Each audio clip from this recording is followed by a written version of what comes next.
This team is missing a lot of things, right?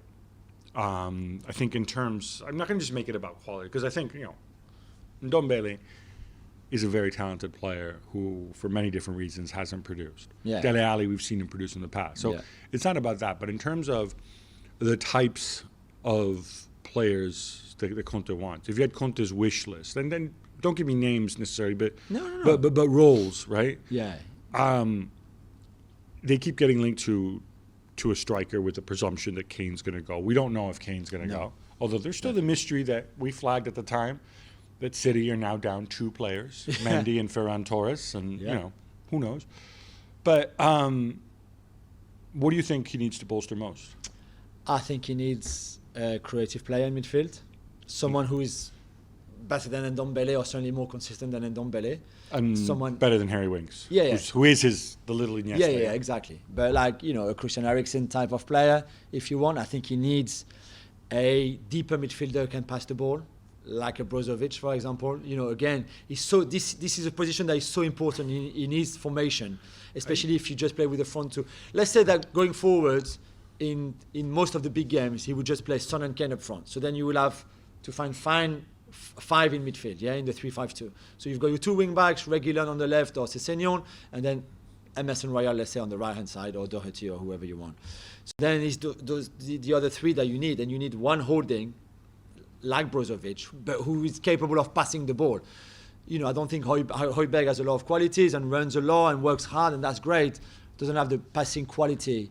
He doesn't have the passing quality of Brozovic. I think Højbjerg's okay for that role. Yeah. But I think he wants someone who can dictate the play a bit more than just Højbjerg. See, I suspect what he feels, in addition to another central defender,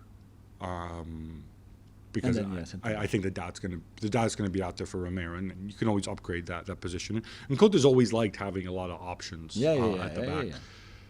I think he's actually somebody with creativity and quality.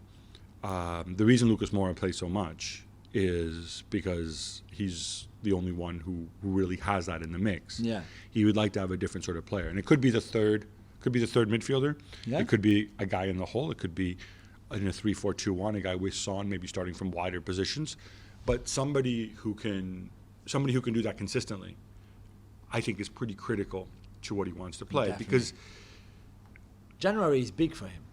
January's really, really big for them. I don't know how much they can spend, and I think a lot of it obviously will be conditioned by the Kane situation.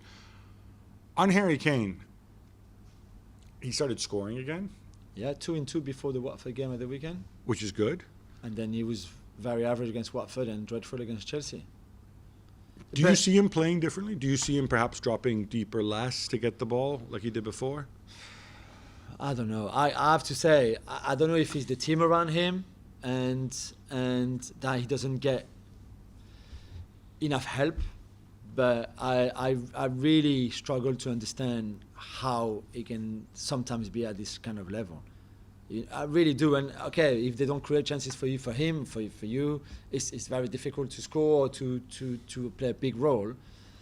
But he used to do much more than that, and now he doesn't anymore. So I don't know if Conte says, I want you have to step there. Stop dropping like you used to, like be almost a 9 and a 10.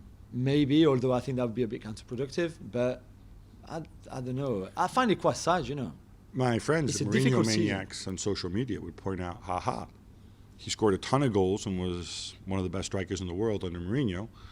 Under Conte, he's not. Clearly, it's got to be Conte's fault. That's not fair, is it? No, it's not. And I don't know. He was struggling before with Nuno. Conte arrived. I think it would take a bit of time. I don't know. I find it quite sad to see the kind of form or the struggles that he has more than not so far this season.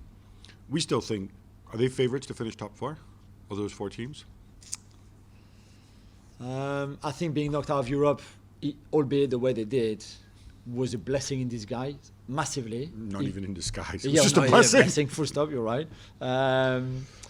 If they can strengthen the squad in January, I think they will have a big chance with Arsenal, West Ham and United. But I think it will be on margins, really. I think that race for fourth place is going to be huge. And when we saw again yesterday, but even against Watford, even against Palace, you know, it was not great for the first 25 minutes. So there's still a lot of work to be done there.